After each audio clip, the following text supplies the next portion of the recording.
Baik, selamat siang. Jumpa lagi dengan saya, Haji Winarso, dan kita kali ini akan membahas Parasitologi Veteriner 1 tentang flagellata. Ya, dan saya ingatkan bagi Anda yang belum subscribe, tolong di-subscribe di bawah videonya. Kemudian nanti setelah menonton, ya sampai akhir ya, kemudian di-like videonya. Jangan lupa. Ya, kali ini kita membahas tentang Mastigovora atau flagellata ya, atau Zoomastigina. Itu nama lainnya ya, sinonimnya. Kemudian ciri-ciri dari protozoa ini adalah dia bergerak dengan alat geraknya flagella ya, bulu cambuk seperti cambuk. Ya, jadi flagellata ini bisa memiliki satu atau juga lebih dari satu flagella. Ya, tergantung genusnya nanti. Ya. Nah, flagella ini pada protozoa juga disebut dengan undulipodium. Ini adalah istilah untuk parasitologi ya, untuk membedakan flagella dari bakteri. Antara flagella protozoa tentu strukturnya berbeda dengan bakteri, sehingga parasitologi memilih nama lain juga untuk flagel pada protozoa ini disebut undulipodium. Nah, flagellata ini berkembang biak secara aseksual ya, dengan membelah diri. Kemudian beberapa genus juga membentuk kista untuk bertahan dari kondisi yang buruk di lingkungan karena mungkin di luar inang sehingga dia membentuk kista. Ya, ini biasanya pada flagellata yang hidupnya di mukosa, mungkin di usus ya, ketika keluar bersama feses dia membentuk kista untuk bertahan di lingkungan dan sambil menunggu infeksi atau dia termakan oleh inang selanjutnya. Kebanyakan dari flagellata ini sebetulnya hidupnya komensal atau simbion, tetapi beberapa yang akan dibahas di sini juga ya, beberapa bersifat patogen. Nah, genus flagellata penting ini kita bisa bagi ke dalam beberapa atau ada dua di sini ya, karena sebetulnya yang spesifik itu adalah hemoflagellata, yaitu dia flagellata yang hidupnya di dalam aliran darah atau limfe atau di jaringan. Ya, itu ada trypanosoma dan leishmania. Sedangkan flagellata lainnya itu ada tidak spesifik, kita sebut sebagai mucosoflagellata atau parabasalia, dan ini sebetulnya flagellata yang hidupnya pada jaringan selain darah ya, selain atau limfe ya. Jadi dia lebih hidupnya di mukosa, baik misalnya di mukosa saluran gastrointestinal maupun mukosa dari genitalia. Nah, hemoflagellata atau disebut juga Kinetoplastida, ya ini hidup di dalam darah, limfe atau jaringan. Siklus hidupnya tidak langsung, ya. Nah, meskipun ada pengecualian ya. Jadi kebanyakan tidak langsung dan memerlukan inang antara atau vektor berupa misalnya serangga penghisap darah ya, karena dia hidupnya di dalam darah. Jadi hemoflagellata ini membutuhkan alat penghisap darah ataupun ya, mungkin nyamuk atau ya, tapi lalat, sebetulnya lalat ya, lalat penghisap darah misal dari Tabanide atau lalat Sumba, Hippobosca ya, itu menularkan dari inang yang satu ke inang yang lain. Flagellnya muncul dari dekat mitokondria, ya dia mempunyai organel yang disebut kinetoplas, yaitu itu mitokondria besar dan juga mengandung material genetik. Ya, jadi itu disebut kinetoplas. Nah, ini dari sebelum kita membahas lebih jauh, kita mengenal bentuk-bentuk dari flagellata yang kinetoplasta ya, yang menggunakan kinetoplas ya. Yaitu ada amastigot, ya itu tidak ada flagellanya, ya masih bakal flagella di situ kita lihat. Ada paramastigot, ya, itu flagellanya masih pendek, ya yang keluar. Kemudian promastigot, itu kalau kita lihat flagellanya sudah panjang, tetapi kinetoplasnya ada di depan dari inti sel. Ini nukleus ya, yang bulat besar ini adalah nukleus dan ini kinetoplas. Ya, kinetoplasnya masih ada di depan dari nukleus, itu makanya disebut promastigot. Sedangkan di sini epimastigot ya. Jadi kinetoplasnya di atas persis dari nukleus. ya, disebut epimastikot. Kemudian ada tripomastikot, ya, yang di sini yang paling akhir ada tripomastikot, ya, kinetoplasma ada di posterior dari nukleus. Dan ini adalah flagellanya, ya. Flagellanya ini memanjang dari misalnya dari posterior sampai ke bagian anterior, ya, di bagian pucuk dari protozoa itu, dan ini melekat. Jadi flagella ini tidak bebas, tetapi melekat dengan ada membran dari antara tubuh protozoa dengan flagella ini, dia ada membran sehingga dia melekat, ya, seperti ya layar seperti itu. Jadi ketika flagellanya ini bergerak, layarnya itu ikut begini, ya, seperti ya seperti kain atau ini, ya seperti itu. Jadi makanya disebut membrana undulans, ya, atau ya undulating membran. Nah, kita bahas yang pertama, genus yang pertama adalah Trypanosoma. Ini sangat beberapa, ya, ada banyak, ya, beberapa spesies dan parasit pada hewan maupun ada juga yang manusia dan ada juga yang bersifat zoonotik.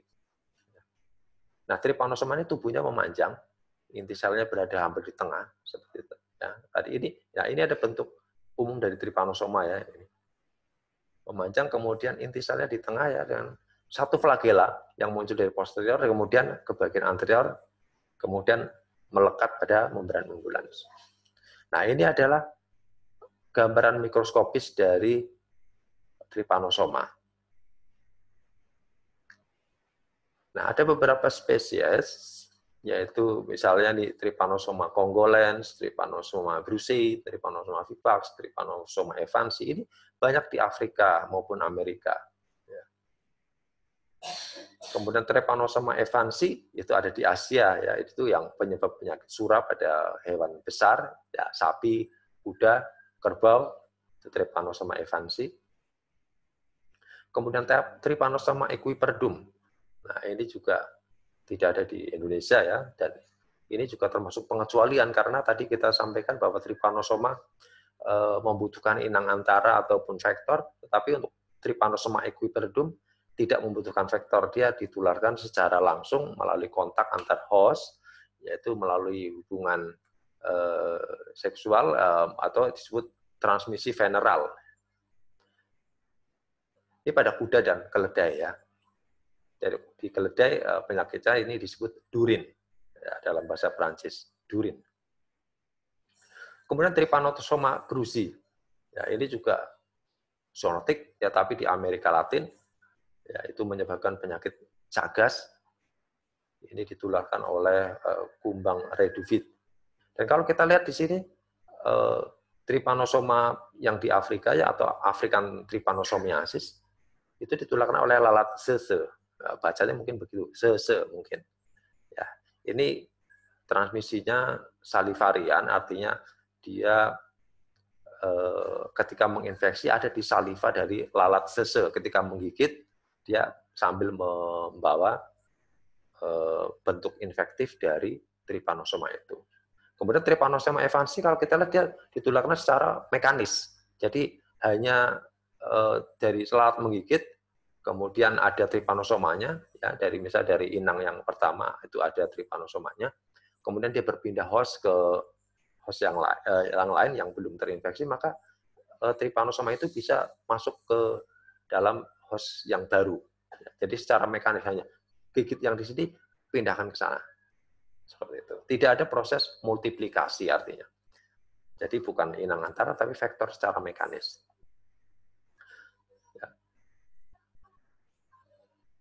Nah, transmisi Trypanosoma sebagaimana saya tadi sampaikan, ya, ada vektor, ya, bisa juga insekta, ya, ada yang salivarian, dia bermultiplikasi di kelenjar saliva. Kemudian ada stercorarian, ini bermultiplikasi di rektum, ya, ataupun di midgut, ya, juga boleh, ya, tapi di rektum, ya. Ini pada kumbang reduvide. Kemudian menularkannya adalah ketika si kumbang reduvide atau serangga reduvide ini menggigit inang lain, maka dia sambil buang kotoran, dan kotorannya itu mengandung Trypanosoma, bentuk infektif Trypanosoma, sehingga dia menginfeksi inang yang baru. Sementara kalau salivarian dia ditularkan dari mulut ke mulut, maksudnya dia kumbang atau lalat itu mendapatkan infeksi dari mulut, kemudian menularkannya juga lewat mulut karena ada di saliva. Kemudian ada faktor yang berlaku mekanikal, ini misalnya pada Trypanosoma evansi. Ya, tadi secara general adalah Trypanosoma equiperdum. Nah, ini siklus hidup dari African trypanosomiasis ya. Jadi sebetulnya sederhana ya kalau kita lihat ya. Jadi ada ini misalnya manusia terinfeksi ya, dan ini ada sapi ya atau ternak hewan besar ya, ini bisa bertindak sebagai reservoir ya, inang reservoir. Nah, jadi lalat sese, kalau ini karena African trypanosomiasis, lalat sese ini menghisap tripomastikot ya dari manusia ini. Ya. Kemudian tripomastikot itu nanti akan menuju midgut atau usus tengah dari serangga dan untuk bermultiplikasi. Kemudian dia setelah bermultiplikasi dia kemudian berdiferensiasi ya menjadi prosiklik berdiferensiasi menjadi prosiklik tripomastikot. Jadi ini prosiklik ini adalah dia yang bisa membelah diri, berkembang biak. Kemudian sambil membelah itu nanti dia menginfeksi sel-sel lain ya. Bukan menginfeksi, tapi dia ada di sana ya, di dalam midgut ya. Kemudian dia kemudian menjadi berdiferensiasi lagi menjadi metasiklik, dan ini metasiklik ini sudah tidak bisa membelah lagi ya, sudah metasiklik tripomastikot ya, kemudian sambil bermigrasi menuju kelenjar saliva. Di kelenjar saliva dia mengkoloni saliva ya, kemudian menjadi ya ini masih metasiklik ya dari epimastikot tadi.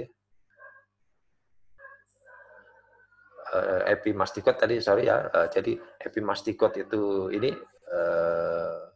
ya epimastikot prosiklik, mestinya epimastikot itu epimastikot, dan kemudian dia yang aktif membelah. Epimastikot itu yang aktif membelah, kemudian bermigrasi ke ya di saliva ya, dia kemudian berdiferensiasi lagi menjadi metasiklik tripomastikot, dan ini adalah bentuk infektifnya. Kemudian ketika lalat sese ini memakan darah lagi, makan darah untuk kedua kalinya, dia akan menularkan Trypanosoma itu. Nah, kemudian Trypanosoma yang ada di Indonesia adalah Trypanosoma evansi. Ini penyebab penyakit surah pada ternak. Dia tidak rumit siklus hidupnya karena dia hanya mempunyai bentuk tripomastikot saja. Jadi baik di serangga maupun pada manusia dia memiliki bentuk hanya tripomastikot.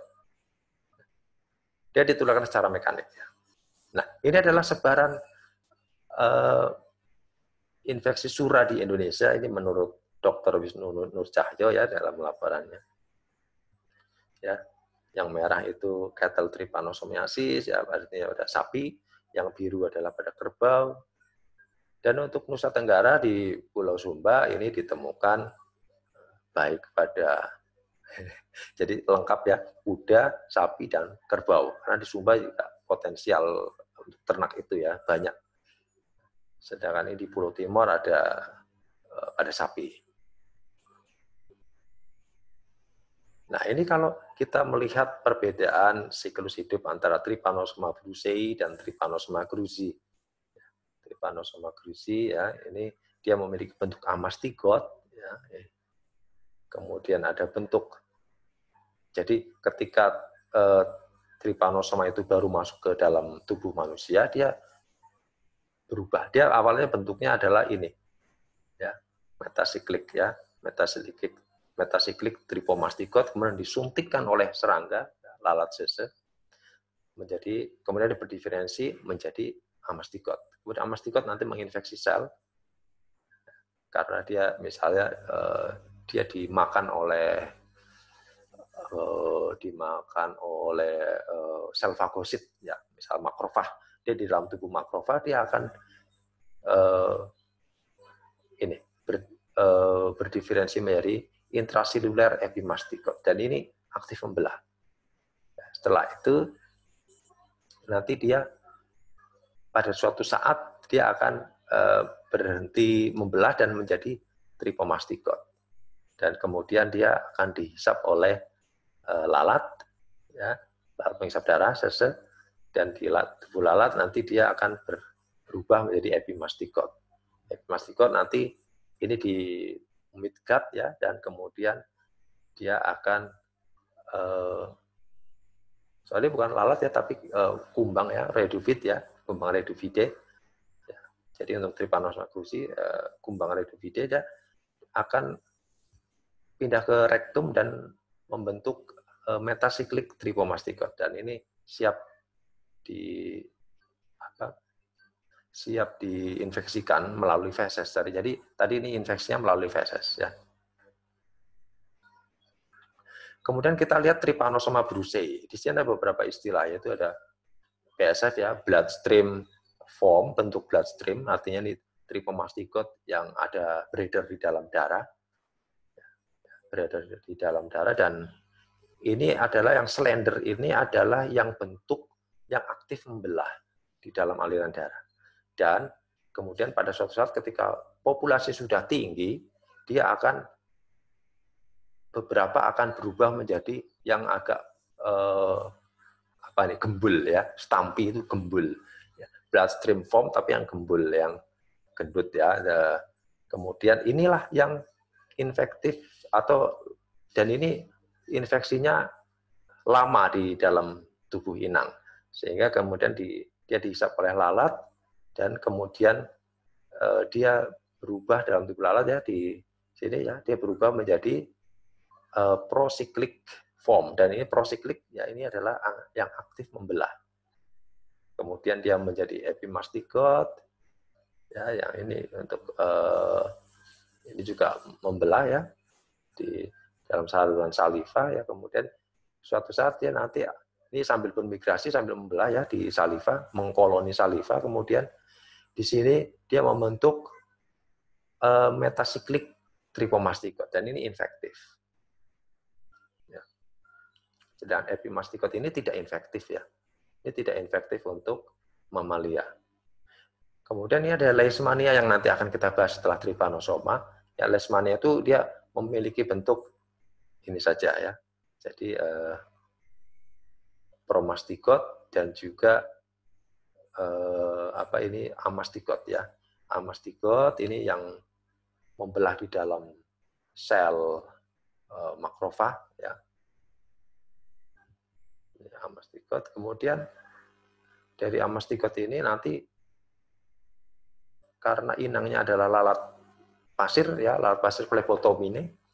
Ketika lalat pasir itu menghisap darah, dia ada makrofag atau monosit yang ikut terhisap dalam mulutnya, sehingga pada akhirnya dia akan berdiferensi menjadi prosiklik ya, atau promastikot ya, ini membelah.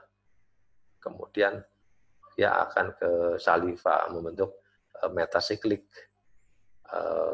Ini ya, ini promastikot ya, kalau ini tidak ada bentuk tripomastikot untuk leishmania, hanya sampai promastikot saja. Jadi vektornya adalah lalat pasir, ya, inang antaranya ini mamalia. Kemudian ya amastikotnya ditemukan dalam sel fagosit, misal makrofag, neutrofil, dan monosit. Ini adalah bentuk promastikotnya, dan ini tentu ditemukan di serangga atau lalat pasir. Ini bentuknya, anatomisnya. Ini siklusnya ya. Ya tadi siklusnya saya sudah sampaikan ya. Kalau di tubuh manusia ini promastikot ini akan membentuk amastikot ya di dalam makrofag, dan kemudian makrofag itu akan lisis karena ini juga memicu lisis ya. Kemudian dia bisa menginfeksi sel-sel lain maupun sel darah monosit ataupun makrofag yang lain ya, sel sel fagosit yang lain maupun sel lain yang selain sel darah. Oke, ini perbandingannya ya. Leishmania ini. Leishmania hanya ada 2 bentuk, ya, sedangkan untuk Trypanosoma cruzi ini ada bentuk amastigot sampai juga ada bentuk tripomastigot, ya, dan ini ada epimastigot. Sedangkan Trypanosoma brucei dia hanya ada bentuk tripomastigot saja, seperti Trypanosoma evansi. Kemudian golongan flagellata yang lain adalah Parabasalia atau Mucosoflagellata. Di sini ada beberapa trikomon, yaitu golongan trichomonas, yaitu ya kelompok-kelompok yang mirip trichomonas, ya, artinya ada karena trichomonas ada beberapa genus dan itu biasanya berdasarkan namanya itu berdasarkan jumlah flagella yang menghadap ke depan, karena ada flagella yang ke belakang, ada yang ke depan. Kalau yang ke depan ada 3 disebut trichomonas. Kalau yang ke depan 5 namanya pentatrichomonas. Kemudian ada histomonas, kemudian giardia dan hexamita. Nah, trichomonas ini ya, jadi dia punya membran undulan dari satu flagel yang menuju ke belakang dan ada beberapa flagel yang menjulur ke depan. Jadi ada anterior flagella dan ada undulating membran, ada nukleus di sini, ada aksostil. Ini aksostil adalah semacam rangka dari trichomonas itu.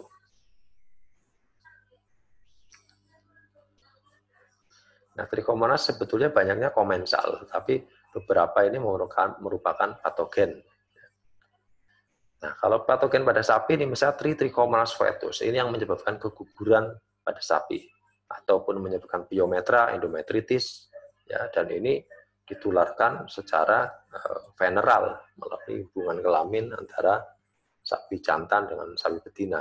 Artinya sapi jantan juga menularkan kepada sapi betina sehingga tentu ada kerugian kalau ada abortus pada sapi. Biasa abortus sebelum bulan ke-5 pada sapi. Kemudian ada patogen pada ayam, ada Trichomonas galline. Dan pada manusia ada Trichomonas vaginalis. Kemudian ada histomonas. Histomonas ini menyerang ayam kalkun. Ya. Ayam kalkun ataupun ayam juga. Ya. Ayam dan kalkun. Ya. Ini penyebab penyakit blackhead. Ya, jadi kalau pada ayam tidak terlalu patogen, tetapi kalau kalkun dia bisa menyebabkan kematian, ya, blackhead dengan cirinya kepalanya menghitam. Nah, inang transportnya ini menarik. Ada inang transportnya adalah Heterachus gallinarum. Ini cacing pada sekum. Dia histomonas ini memiliki 3 bentuk, ya, ada luminal, ya, yang memiliki flagella. Kemudian ini ada bentuk amoeboid atau non flagellata juga, ya, dia tidak bernonflagel, tidak berflagel artinya. Ini ketika dia lagi menyusup melewati jaringan mukosa. Kemudian ada bentuk jaringan, ya. Di bentuk jaringan ya tidak amoeboid tapi dia juga tidak memiliki flagel. Nah, kalau kita lihat siklus hidupnya, ya. Jadi misalnya ini ayam ini ada terinfeksi histomonas, ya. Ayam bisa mendapatkan infeksi itu dari bisa memakan dari kista ataupun ini ada trofozoidnya, ya. Ini bentuk trofozoid, ya, istilahnya, ya. Ini bisa termakan oleh ayam, bisa. Kemudian misalnya memakan telur dari Heterachus, ya, ini telur Heterachus gallinarum, yang ini adalah dia telurnya askarit, sehingga kalau histomonas ini ada di dalam telur Heterachus, dia bisa bertahan bertahun-tahun karena telurnya sangat awet, ya, karena dia kerabangnya tebal. Jadi telur Heterachus itu bisa dimakan oleh ayam langsung, ya, menginfeksi. Nanti baru di dalamnya dia menetas Atau juga, nah ini yang siklusnya agak menarik ya, karena kalau telur heterakis ini termakan oleh cacing tanah, maka larva itu, larva heterakis yang mengandung histomonas ada di dalam cacing.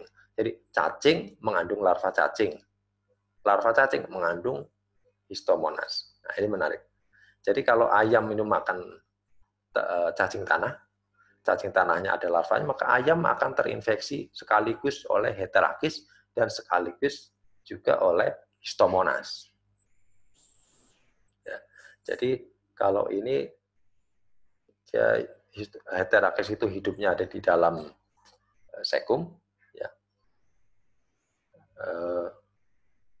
Ya ini ada bentuk yang berflagel ya.